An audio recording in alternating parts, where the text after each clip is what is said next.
សូមក្រាបថ្វាយបង្គំព្រះថេរានុថេរៈគ្រប់ព្រះអង្គសូមគោរពសម្ដេចទ្រង់ឯកឧត្តមលោកជំទាវអស់លោកស្រីអ្នកនាងកញ្ញានិងអ្នកសារព័ត៌មានទាំងអស់ជាទីមេត្រីក្នុងក្របខ័ណ្ឌក្រុមអ្នកនាំពាក្យក្រសួងមហាផ្ទៃ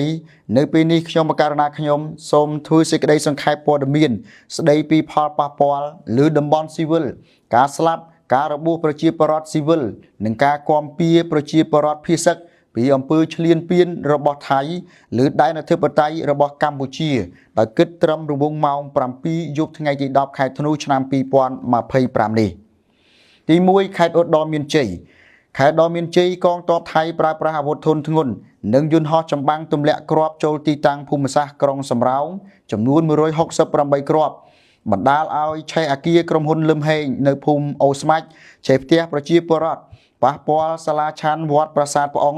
នៅភូមិផ្អុងនិងស្រុកបន្ទាយអំពិលរងគ្រាប់របស់ភៀកគីថៃចំនួន56គ្រាប់ឆេះផ្ទះប្រជាពលរដ្ឋចំនួន5ខ្នងនាំឲ្យកំណើនកើនឡើង10ខ្នងខូចខាតវត្ត1កន្លែងនាំឲ្យកំណើនកើនឡើង2កន្លែងទទួលជនភៀសថ្មីចំនួន1839គ្រួសារនាំឲ្យកំណើនគ្រួសារកើនឡើង11607គ្រួសារចំនួនមនុស្សថ្មី6158នាក់នាំឲ្យចំនួនមនុស្សសរុបគឺកើនឡើងរហូតដល់ទៅ39945នាក់ចំនួនមនុស្សស្រីថ្មីគឺចំនួន3096នាក់នាំឲ្យចំនួនមនុស្សស្រីសរុបគឺកើនឡើងរហូតដល់19650នាក់ខេត្តព្រះវិហារកងទ័ពថៃបានបាញ់ប្រហារមកលើកងកម្លាំងរបស់កម្ពុជាចាប់ពីតំបន់អានសេះប្រាសាទព្រះវិហារនិងមុំបីទទួលជនភៀសថ្មីចំនួន344គ្រួសារដែលនាំឲ្យកំណើនគ្រួសារភៀសកើនឡើងចំនួន6477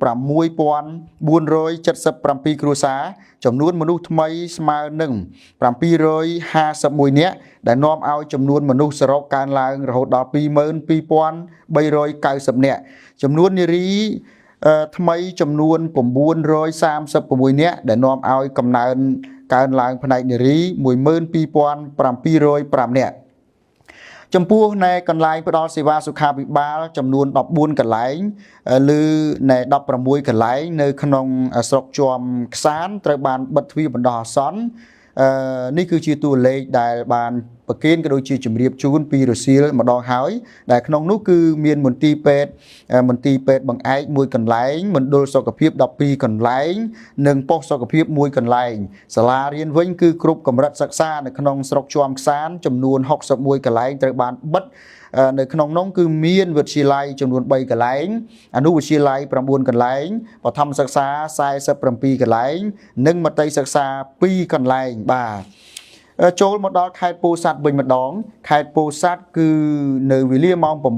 8:50នាទីព្រឹកទាហានថៃបានប្រើប្រាស់ដ្រូនខ្នាតធំចំនួន1គ្រឿងហោះក្តាប់សភាពការតាមភូមិសាស្ត្រព្រំដែននិងហោះឆ្លងចូលជ្រៅមកទឹកដីកម្ពុជាក្នុងភូមិសាស្ត្រឃុំថ្មដាស្រុកវាលវែងរហូតដល់ម៉ោង9:00នាទីទើបចុះចតនៅទីតាំងខាងក្រោយរបស់ទាហានថៃនៅទល់មុខទីតាំងកងអនុសេនាតូចទី3អូភ្លុកដំរីចាប់ពីម៉ោង9:01នាទីព្រឹករហូតដល់ម៉ោង10:30នាទីព្រឹកទាហានថៃបានប្រើប្រាស់កាំភ្លើងធំនិងដ្រូនពំក្បាលគ្រាប់វាយប្រហារតាមបណ្ដាគោលដៅក្នុងឃុំថ្មដាប្រមាណ20គ្រាប់ក្នុងនោះគោលដៅអគារកាស៊ីណូចំនួន2គ្រាប់បរិវេណជុំវិញទីតាំងសំណង់អគារចិនក្បែរអគារកាស៊ីណូចំនួន7គ្រាប់តាមគោលដៅក្នុងភូមិឯកភាពនិងភូមិសង្គមថ្មីនៃឃុំថ្មដាចំនួន11គ្រាប់នៅវេលាម៉ោង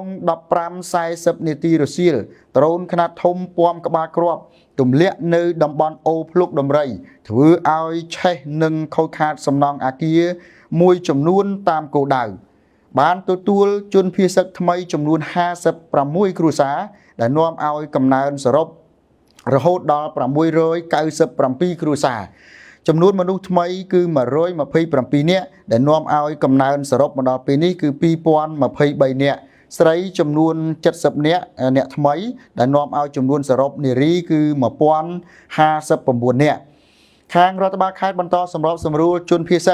និងចាត់កម្លាំងប្រចាំការជាប្រចាំ24ម៉ោងលើ24ម៉ោង បន្តតាមដានសភាពការយ៉ាងយកចិត្តទុកដាក់ជាទីបំផុតដើម្បីឆ្លើយតបនៅក្នុងយថាហេតុណាមួយកើតឡើងខេត្តបន្ទាយមានជ័យកងទ័ពថៃបានបាញ់ប្រហារនិងបាញ់ផ្សែងពុលមកលើកងទ័ពកម្ពុជានៅតាមបណ្ដោយព្រំដែនកម្ពុជាថៃ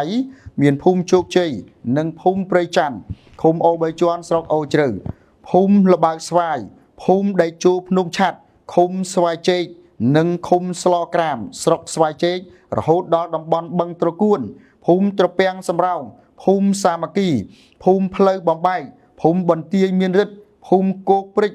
ឃុំគោករមៀតសំទុះភូមិគោកព្រិចឃុំគោករមៀតស្រុកថ្មពួកនៅវេលាម៉ោង 9:45 នាទីយោធាថៃប្រើយន្តហោះនៅភូមិសាស្ត្រឃុំអូ3ជាន់ស្រុកអូជ្រៅនិងក្រុងប៉ោយប៉ែតនៅម៉ោង 10:05 នាទីកងទ័ពថៃប្រើប្រាស់យន្តហោះចំនួន3គ្រឿងចូលមកភូមិស្លក្រាមស្រុកស្វាយជែកដោយបានទម្លាក់គ្រាប់ចំនួន2គ្រាប់ត្រង់ចំណុចបន្ទាយទាហានចាស់នៅម៉ោង 17:04 នាទី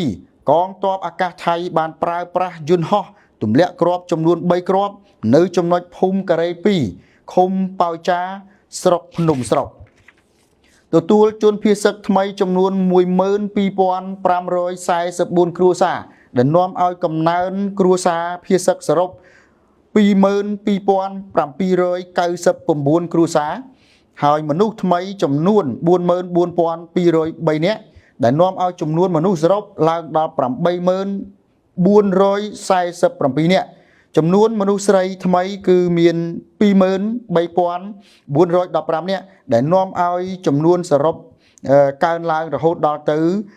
42,000 សំទោស 42,377 នាក់ប្រជាពលរដ្ឋម្នាក់បានស្លាប់ដែលនាំឲ្យកំណើនសរុបឡើងដល់ 5 នាក់រងរបួសសរុបចំនួន 34 នាក់ខេត្តបាត់ដំបងនៅវេលាម៉ោង 16:04 នាទីបានប្រទះឃើញយន្តហោះមួយគ្រឿងហោះរំលងសំទោសហោះរំលោភចូលដែនអាកាសកម្ពុជាកម្ពស់ប្រហែលជា 2,000 ម៉ែត្រទិសដៅពីលិចទៅកើតហោះកាត់កងអនុសេនាធំទី2ថ្មីផ្នែកសឹករងសំពៅលូនឃុំសំពៅលូនស្រុកសំពៅលូនមកឆ្វែលលើទីបញ្ជាការកងវរៈសេនាតូចលេខ 551 ភូមិអូកណ្ដាលឃុំសន្តិភាពស្រុកសំពៅលូនtừបត់ទៅទិសខាងលិចវិញខេត្តបាត់ដំបងបានទទួលប្រជាពលរដ្ឋភៀសសឹកថ្មីចំនួន 308 គ្រួសារដែលនាំឲ្យចំនួនគ្រួសារសរុបកើនឡើង 409 គ្រួសារចំនួនមនុស្សថ្មីគឺមាន 1,238 នាក់ដែលនាំឲ្យចំនួនមនុស្សថ្មីសំទោសចំនួនមនុស្សសរុបកើនឡើងដល់ 1,643 នាក់ត្រង់នេះខ្ញុំសូមបញ្ជាក់ដែរថាចំនួននេះគឺស្ថិតនៅក្នុងការគ្រប់គ្រងពលគឺនៅនៃជំរកសុវត្ថិភាពដែលរៀបចំគ្រប់គ្រងដោយរដ្ឋបាលខេត្តបាត់ដំបងដែលឡែកបងប្អូនប្រជាពលរដ្ឋជាពិសេសអ្នកស្រុកសំពៅលូននិងអ្នកស្រុកជិតនោះគឺថាជំនះដោយស្វ័យសម្រាប់ខ្លួនឯងដោយមធ្យោបាយខ្លួនឯងទៅកាន់ទីទួលសុវត្ថិភាពខ្លួនឯងនោះគឺថាច្រើនលើសលប់ច្រើនលើសលប់ដោយសារតែស្ថានភាពវាមិនអំណោយផលវាមិនទាន់បង្ខំបាទហើយមកដល់ខេត្តកោះកុងវិញនៅវេលាម៉ោង 14:10 នាទីគឺបានពិនិត្យឃើញថាមានយន្តហោះស៊ើបការចំនួន1គ្រឿងបានហោះជុំវិញតំបន់ច្រកទ្វារព្រំដែនអន្តរជាតិចាំយាមចំនួន 6 ជុំរួចតម្រង់ទៅខាងឆ្នេរសមុទ្រនៃប៉ាក់ខ្លងនៅវេលាម៉ោង 14:20 នាទីនាវាចម្បាំងថៃចំនួន1គ្រឿងបានមកចតនៅលំហសមុទ្រខាងមុខកោះកុដរហូតដល់ម៉ោង 14:30 នាទីទើបត្រឡប់ទៅវិញប្រជាពលរដ្ឋនៅក្នុងស្រុកមណ្ឌលសីមាបានជំនះដោយខ្លួនឯងចំនួនប្រមាណជា 60% និងក្រុងខេមរៈភូមិន្ទជំនះដោយខ្លួនឯងប្រមាណជា 10% ជាងខាងរដ្ឋបាលខេត្តកោះកុងគឺត្រៀមរៀបចំសម្របសម្រួលជនភៀសសឹកគ្រប់ពេលគ្រប់វេលាបានចាត់តាំងកម្លាំងប្រចាំការគ្រប់គោលដៅនិងតាមដានសភាពការយ៉ាងយកចិត្តទុកដាក់ជាទីបំផុតក៏ដូចជាត្រៀមអន្តរាគមន៍នៅក្នុងសភាពការកើតឡើងណាមួយបាទខេត្តប៉ៃលិននៅវេលាម៉ោង 15:40 នាទីគឺបានចាប់សត្វព្រាបសង្ស័យថាភ្ជាប់ GPS ស៊ើបការនៅភូមិថ្នល់កែងឃុំអូអណ្ដូងស្រុកសាឡាក្រៅហើយសភាពការនៅតាមបណ្ដោយព្រំដែនកម្ពុជាថៃជារួមនៅខេត្តប៉ៃលិននេះគឺថាមានសភាពស្ងប់ស្ងាត់ហើយខាងរដ្ឋបាលខេត្តគឺបានឧបត្ថម្ភស្បៀងអាហារចំនួន 800 កញ្ចប់ និងថវិកា40លានរៀលទៅទីបញ្ជាការជួរមុខរបស់ខេត្តបន្ទាយមានជ័យបានត្រៀមទីជម្រកសុវត្ថិភាពសម្រាប់ទទួលជនភៀសសឹករួចរាល់ហើយបានត្រៀមស្បៀងអាហារនិងសម្ភារៈប្រើប្រាស់ចាំបាច់សម្រាប់បងប្អូនភៀសសឹករួចរាល់ហើយដែរក៏បន្តតាមដានសភាពការនិងចាត់កម្លាំងប្រចាំការគ្រប់គោលដៅ24ម៉ោងលើ24ម៉ោងដើម្បីត្រួតសភាពការចាំបាច់ខេត្តសៀមរាបមកដល់ពេលនេះគឺថានៃទទួលជនភៀសសឹកថ្មីចំនួន3593គ្រួសារដែលនាំឲ្យកំណើនគ្រួសារសរុបដែលខេត្តនេះទទួលគឺមានចំនួន13551គ្រួសារចំនួនមនុស្សថ្មីគឺចូលមកជំរកសុវត្ថិភាពមានចំនួន12690នាក់ដែលនាំឲ្យចំនួនមនុស្សកើនឡើងជាសរុបចូលមកនៅជំរកសុវត្ថិភាពនៃខេត្តសៀមរាបនេះមាន44527នាក់ជារួមចំនួនជនភៀសសឹកថ្មីគិតមកត្រឹមរង្វង់ម៉ោង7យប់ថ្ងៃទី10ខែធ្នូឆ្នាំ2020នេះគឺមានចំនួន18684គ្រួសារដែលនាំឲ្យចំនួនកំណើនគ្រួសារជារួមតែម្ដងបាទមានចំនួន55550គ្រួសារចំនួនមនុស្សថ្មីដែលចូលទៅកាន់ជំរកសុវត្ថិភាពរៀបចំដោយរដ្ឋបាលខេត្តនីមួយៗមានចំនួន65167នាក់ដែលនាំឲ្យកំណើនចំនួនសរុបទៅកាន់ជំរកសុវត្ថិភាពរៀបចំដោយរដ្ឋបាលខេត្តនីមួយៗកើនឡើងដល់ទៅ191,011នាក់ហើយចំនួនមនុស្សស្រីថ្មីគឺ40645នាក់ដែលនាំឲ្យចំនួនសរុបនៃនារីនឹងគឺថាកើនឡើងរហូតដល់ទៅ99306នាក់នេះគឺជាតួលេខដែលខ្ញុំសូមប្រកេននិងជម្រាបជូនជាថ្មីម្ដងទៀតក្រសួងមហាផ្ទៃនៃរាជរដ្ឋាភិបាលកម្ពុជាសូមប្រកាសគាំទ្រនិងជឿជាក់យ៉ាងមុតមមលើសម្ដេចអគ្គមហាសេនាបតីតេជោហ៊ុនសែនប្រធានព្រឹទ្ធសភានិងជាអគ្គភស្តុភារជាន់ខ្ពស់នៃកងយោធពលខេមរភូមិន្ទ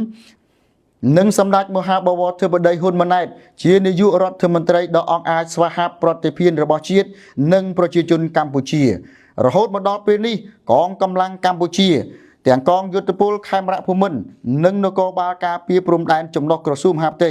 បានកំពុងប្រគៀកស្មាររួមគ្នាការពារបូរណភាពទឹកដីនិងអធិបតេយ្យភាពជាតិប្រកបដោយភាពម្ចាស់ការអង្គអាចរឹងមាំគ្រប់សមរភូមិប្រយុទ្ធជាមួយគ្នានេះឋានៈដឹកនាំក្រសួងគ្រប់ស្ថាប័នរដ្ឋបាលរាជធានីខេត្តក្រុងស្រុកខណ្ឌឃុំសង្កាត់រួមទាំងមន្ត្រីនគរបាលជាតិកងរាជអាវុធហត្ថមន្ត្រីសុខាភិបាលយុវជនស្ម័គ្រចិត្តប្រជាការពារនិងជនរួមជាតិគ្រប់មជ្ឈដ្ឋានបានកំពុងសាមគ្គីគ្នាជួយអន្តរាគមន៍និងគាំទ្រគ្រប់បែបយ៉ាងជូនកងកម្លាំងជួរមុខពលរដ្ឋរងរបួសនិងជនភៀសសឹកប្រកបដោយទំនួលខុសត្រូវក្នុងស្មារតីជាតិនិយមខ្ពស់បំផុតក្រសួងមហាផ្ទៃនៃរាជរដ្ឋាភិបាលកម្ពុជានៅតែបន្តទទូចដល់សហគមន៍អន្តរជាតិអង្គការសហប្រជាជាតិនិងសហគមន៍អន្តរជាតិចូលរួមតាមដានថ្កោលទោសនិងមានចំណាត់ការស្របច្បាប់តាមគោលការណ៍នីតិអន្តរជាតិចំពោះឧក្រិដ្ឋកម្មដ៏យង់ឃ្នងព្រៃផ្សៃរបស់រដ្ឋាភិបាលយោធានិងកម្លាំងចម្រុះថៃដែលបំពានយ៉ាងធ្ងន់ធ្ងរលើធម្មនុញ្ញអង្គការសហប្រជាជាតិសេចក្តីប្រកាសជាសកលស្តីអំពីសិទ្ធិមនុស្សអនុសញ្ញាប្រឆាំងទារុណកម្មគ្រប់ទម្រង់និងធម្មនុញ្ញអង្គការសំទោសនឹងធម្មនុញ្ញអាស៊ានជាដើមយើងទាមទារឲ្យភាគីថៃបញ្ឈប់អំពើដ៏អាក្រក់ព្រៃផ្សៃនេះជាបន្ទាន់ហើយងាកមកអនុវត្តឲ្យបានពេញលេញតាមបទឈប់បាញ់ជាពិសេសសេចក្តីថ្លែងការណ៍រួមស្តីពីកិច្ចព្រមព្រៀងសន្តិភាពកម្ពុជាថៃចុះហត្ថលេខាដោយនាយករដ្ឋមន្ត្រីនៃប្រទេសទាំងពីរ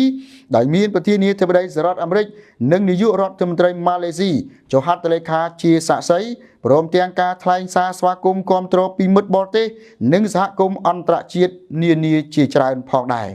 ខ្ញុំកណាខ្ញុំសូមបញ្ចប់ការផ្ដល់ជូននៅព័ត៌មានសង្ខេបតេតិនទៅនឹងផលប៉ះពាល់ពីការវាយប្រហារដោយល្មើសនឹងច្បាប់អន្តរជាតិក្បត់និងបទជប់បាញ់របស់ភាគីថៃត្រឹមតែប៉ុណ្ណេះ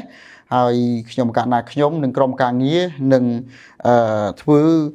សេចក្តីសង្ខេបព័ត៌មាននៅព្រឹកស្អែកជាបន្តទៀតនៅពេលនេះខ្ញុំកណាខ្ញុំសូមក្រាបថ្វាយបង្គំលានិងសូមគោរពលា